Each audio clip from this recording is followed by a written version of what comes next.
الحمد لله وكفى والصلاة والسلام على سيد الأنبياء أما بعد وقال الله تعالى في القرآن الحكيم أعوذ بالله من الشيطان الرجيم بسم الله الرحمن الرحيم محمد رسول الله والذين معه أشداء على الكفار رحماء بينهم صدق الله مولانا العلي العظيم وبلغنا نبيه ورسوله الكريم. محترم احباب، کل کے درس میں سیدنا علی المرتضیٰ رضی اللہ تعالی عنہ اور سیدنا صدیق اکبر رضی اللہ تعالی عنہ، ان دونوں گھرانوں کی محبتوں کا میں نے ذکر کیا. آج کے درس میں حسب وعدہ سیدنا علی المرتضیٰ رضی اللہ تعالی عنہ اور سیدنا عمر فاروق رضی اللہ تعالی عنہ، ان دونوں گھرانوں کی محبتوں کا تذکرہ کرنا ہے. سب سے پہلی بات تو کل کے درس کی طرح میں ان کی باہم رشتہ داریوں کے حوالہ سے ہی کرنا چاہوں گا. اور پہلا رشتہ بھی بالکل وہی کہ جو سیدنا صدیق اکبر رضی اللہ تعالی عنہ کے حوالہ سے ذکر ہوا کہ سیدنا علی المرتضیٰ رضی اللہ تعالی عنہ کے چچا زاد بھائی ہیں میرے آقا محمد عربی صلی اللہ علیہ وآلہ وسلم. اور جس طرح صدیق کی بیٹی سیدہ عائشہ وہ ان کی اہلیہ ہیں، اسی طرح سیدنا فاروق کی صاحبزادی سیدہ حفصہ رضی اللہ تعالی عنہا یہ بھی نبی اکرم صلی اللہ علیہ وآلہ وسلم کی اہلیہ ہے. اللہ اللہ. ایک دوسرا رشتہ حضرت علی رضی اللہ تعالی عنہ اور حضرت عمر فاروق رضی اللہ تعالی عنہ کا بڑا ہی عجیب ہے، اور وہ رشتہ ایک سعادت حاصل کرنے کے لیے بنایا گیا. وہ رشتہ یہ ہے کہ حضرت علی رضی اللہ تعالی عنہ کی صاحبزادی جو کہ سیدہ فاطمہ رضی اللہ تعالی عنہا کے وطن میں سے ہیں، نبی اکرم صلی اللہ علیہ وسلم کی نواسی حضرت ام کلثوم رضی اللہ تعالی عنہا، ان کا نکاح حضرت عمر فاروق رضی اللہ تعالی عنہ سے ہوا ہے. یہ نکاح خود حضرت عمر فاروق رضی اللہ تعالی عنہ نے اس کا اظہار کیا کہ میں نے صرف یہ سعادت حاصل کرنے کے لیے کہ نبی کے گھرانہ سے یہ تعلق میرا بن جائے، تو اس سعادت کے لیے میں نے یہ نکاح کیا.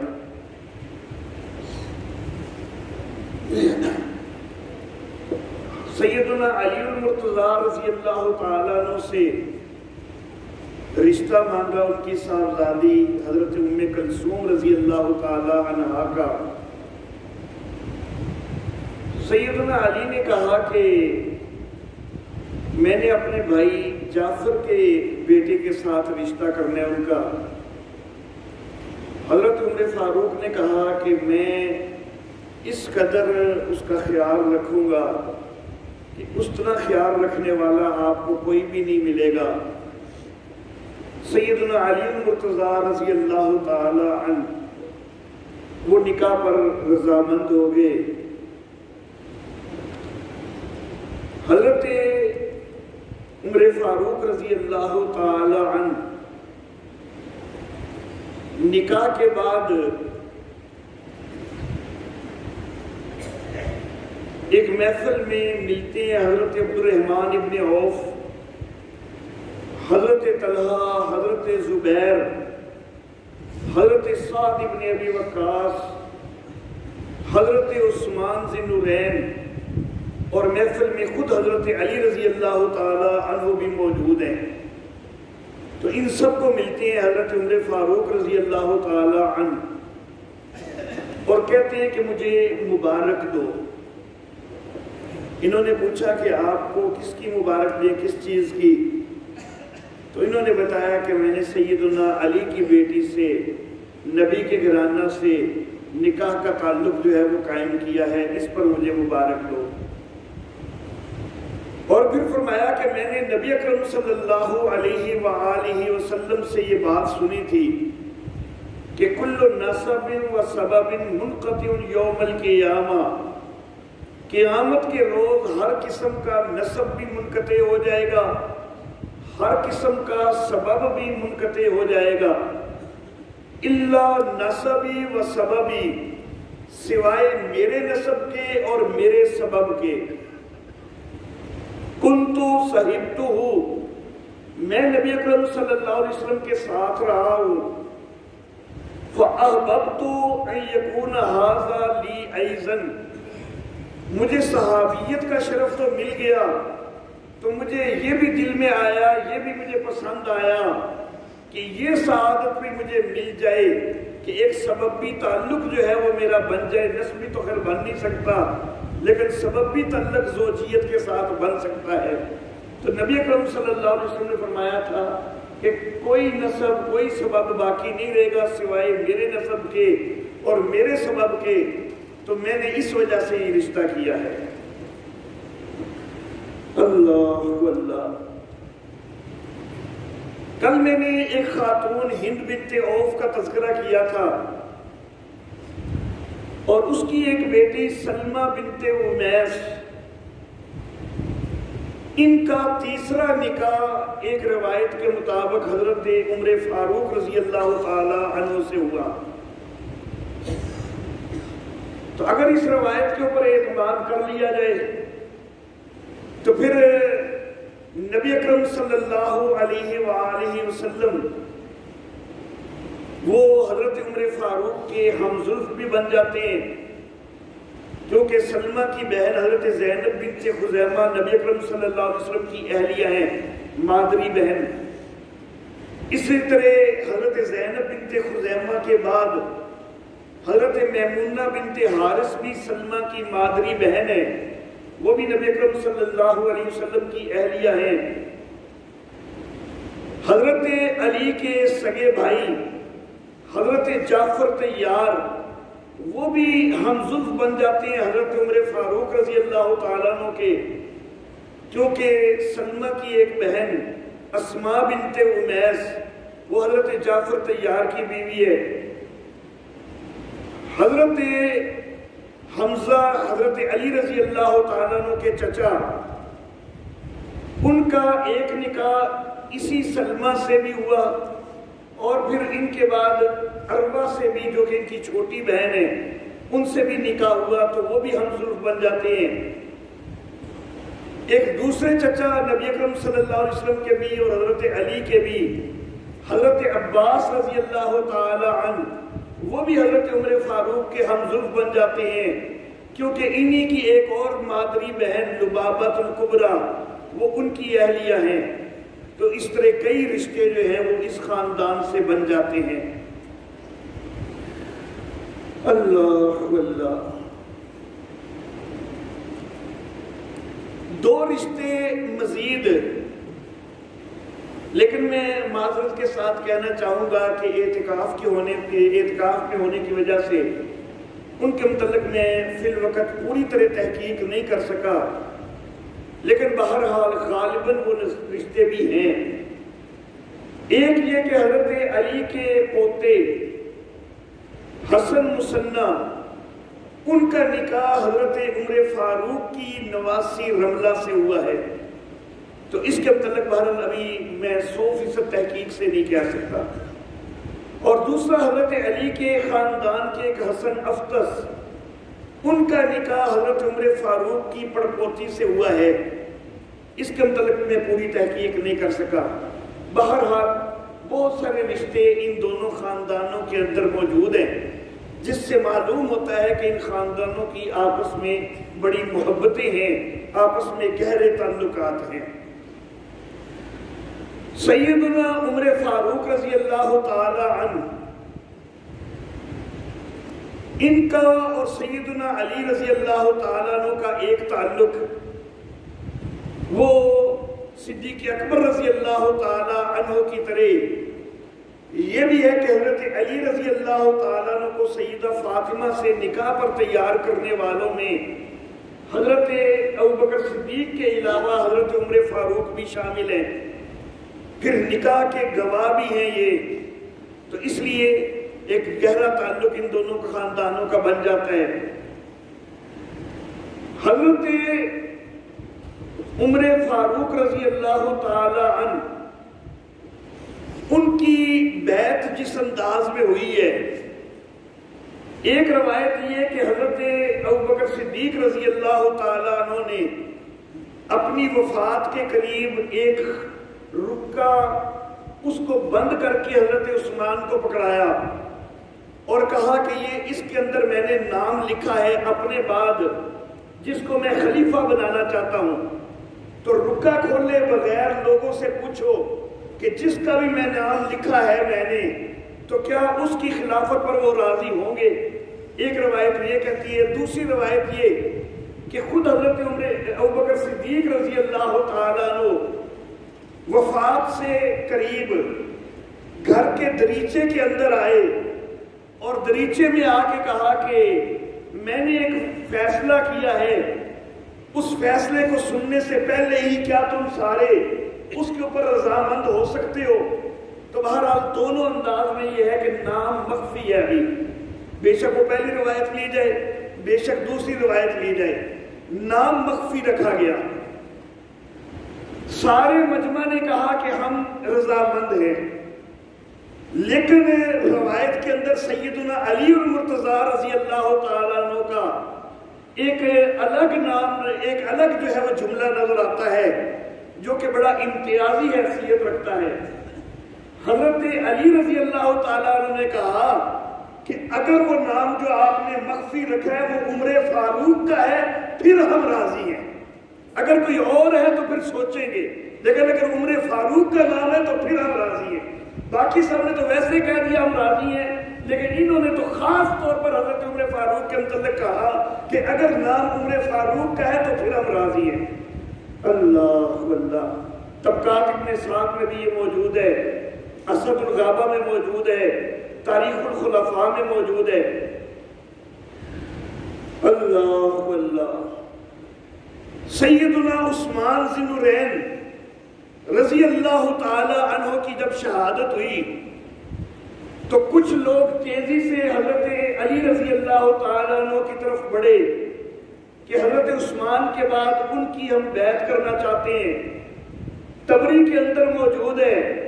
کہ حضرت علی رضی اللہ تعالیٰ عنہ نے کہا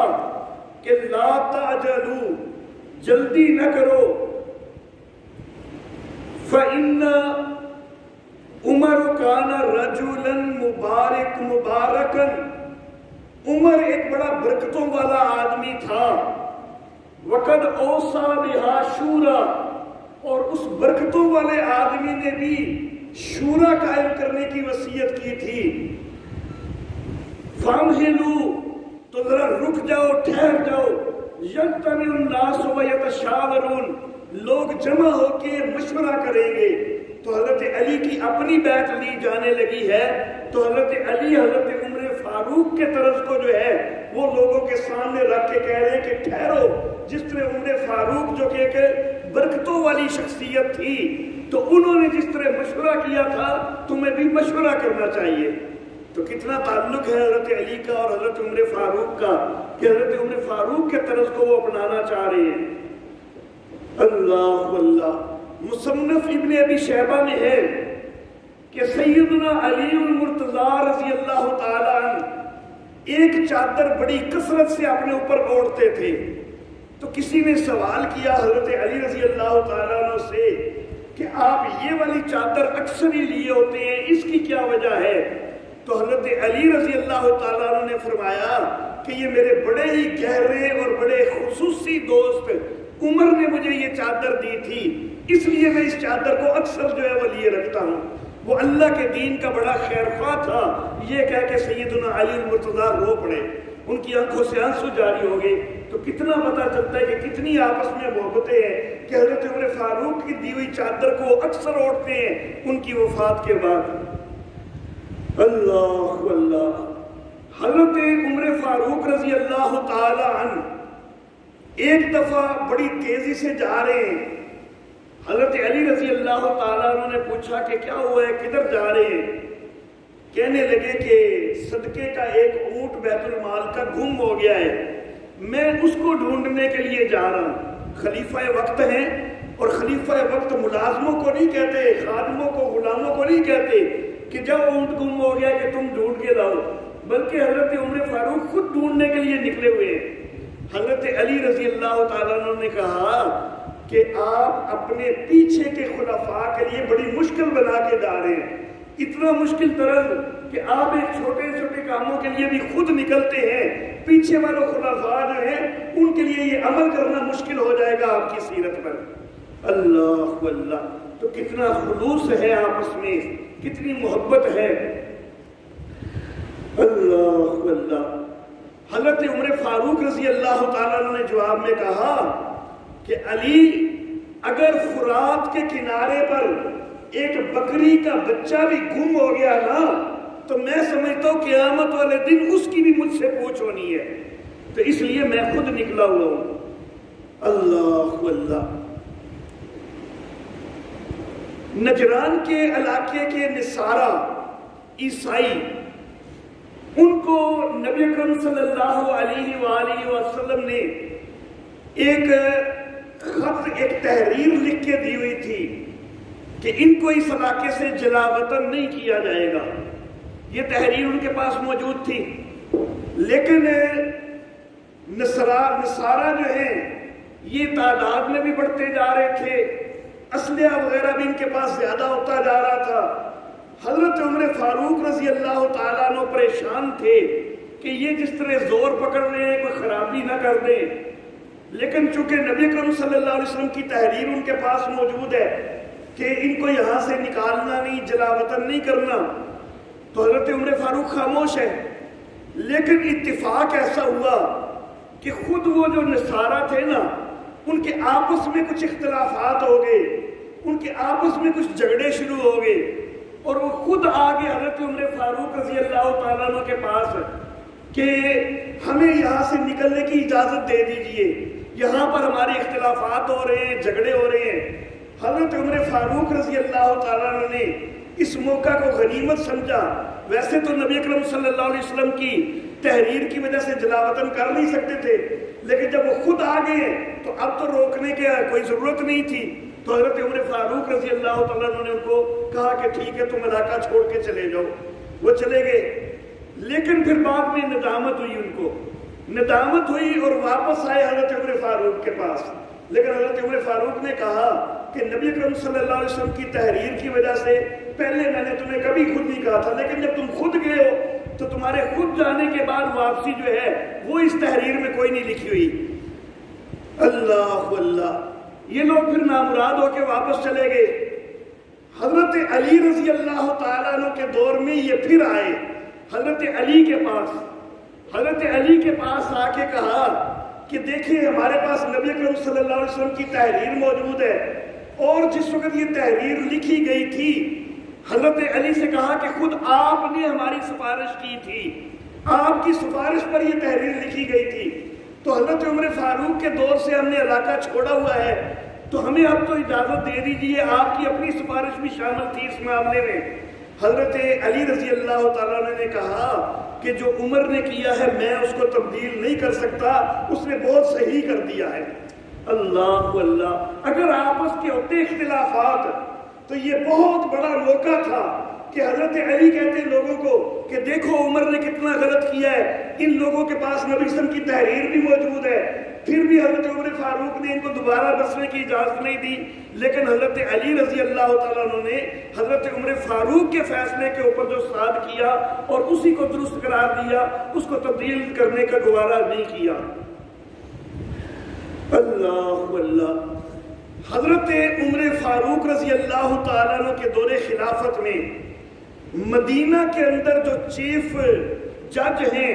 جو قاضی القضاء ہیں، تو وہ حضرت علی رضی اللہ تعالیٰ عنہ ہیں۔ سارے مدینہ کے اندر جو بھی اہم فیصلے آتے ہیں وہ حضرت علی فیصلے نپٹاتے ہیں۔ اور بعض اوقات یوں ہوا حضرت عمر فاروق کے دور میں کہ کوئی معاملہ خود حضرت علی کا اپنا بن گیا، تو حضرت علی کا جو اپنا معاملہ بن گیا تو اب چیف جسٹس تو علاقے میں خود تھے، تو اپنا معاملہ جب بن گیا نا تو اپنا معاملہ حضرت عمر فاروق کے پاس لے کے گئے کہ ویسے تو علاقے کے فیصلے میں کرتا ہوں، لیکن چونکہ اب یہ فیصلہ خود میری ذات کے متعلق ہے تو یہ فیصلہ آپ کریں گے۔ تو کتنی آپس میں محبت ہے۔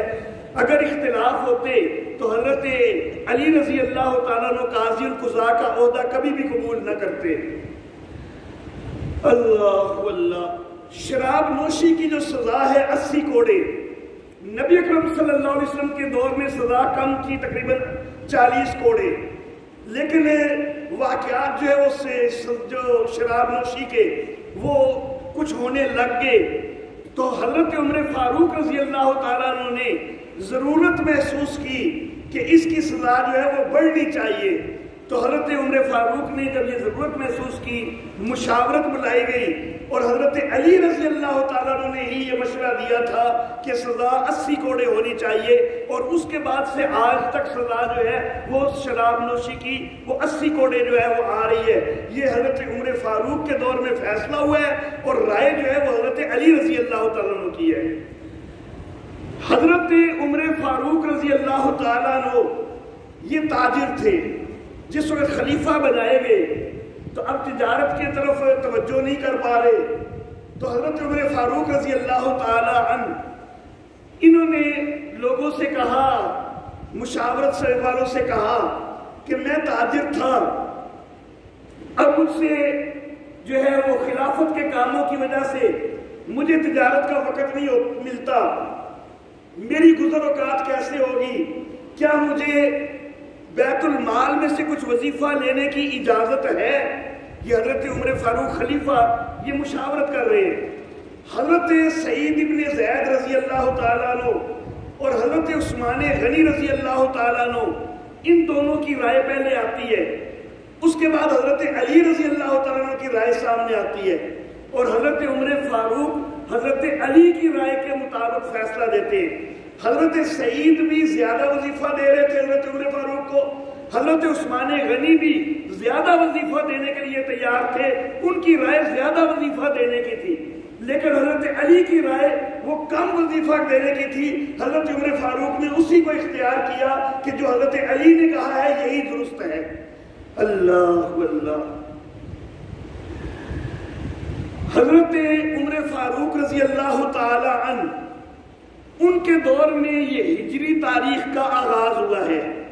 اور اس کے لیے جب مشاورت ہوئی ہے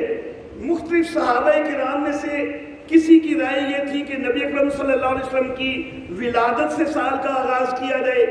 کسی کی رائے تھی کہ جس سال نبی اکرم صلی اللہ علیہ وسلم نبی بنائے گئے ہیں تو اس سال سے بعثت کے سال سے سال کا آغاز کیا جائے۔ حضرت علی رضی اللہ تعالیٰ عنہ کی رائے یہ تھی کہ ہجرت کے سال سے جو ہے وہ سال کا آغاز کیا جائے، تو حضرت عمر فاروق رضی اللہ تعالیٰ عنہ نے یہاں پر بھی حضرت علی رضی اللہ تعالیٰ عنہ کی رائے کو ترجیح دی ہے، اور ہجرت سے جو ہے وہ سال کا آغاز کیا گیا ہے۔ اور سیدنا علی رضی اللہ تعالیٰ عنہ اور حضرت عمر فاروق رضی اللہ تعالیٰ عنہ اگر ان کے آپس میں ہوتے اختلاف اور حضرت علی خلافت چھیننا چاہتے ہوتے اور حضرت عمر فاروق نے زبردستی قبضہ کیا ہوتا تو جس وقت حضرت عمر فاروق سفر میں جاتے ہیں اور سفر بھی بڑا دور دراز کا ہو تو اس وقت تو حضرت علی کو پیچھے چھوڑ کے نہیں جانا چاہیے، خاص طور پر علی کو نائب بنا کے تو نہیں جانا چاہیے، اپنی جگہ پر خلیفہ کے مسند پہ بٹھا کے تو نہیں جانا چاہیے کہ میرے پیچھے کہیں یہ پکا قبضہ ہی نہ کر لے۔ لیکن کئی مواقع ایسے ہیں کہ حضرت عمر فاروق سفر پر گئے ہیں اور حضرت علی کو اپنی مسند کے اوپر نائب مقرر کر کے گئے ہیں، جن میں خاص طور پر بیت المقدس کی جس وقت فتح ہوئی ہے تو کتنی دور گئے ہیں حضرت علی رضی اللہ، حضرت عمر فاروق رضی اللہ تعالیٰ عنہ بیت المقدس تک گئے ہیں، فلسطین تک گئے ہیں، لیکن حضرت علی رضی اللہ تعالیٰ عنہ کو اپنی مسند خلافت پر اپنے نائب کی حیثیت سے بٹھا کے گئے ہیں۔ تو میرے محترم احباب، ان خاندانوں کی بھی آپس میں محبتیں ہیں اور لوگ بڑے غلط پروپیگنڈے کرتے ہیں اور تاریخ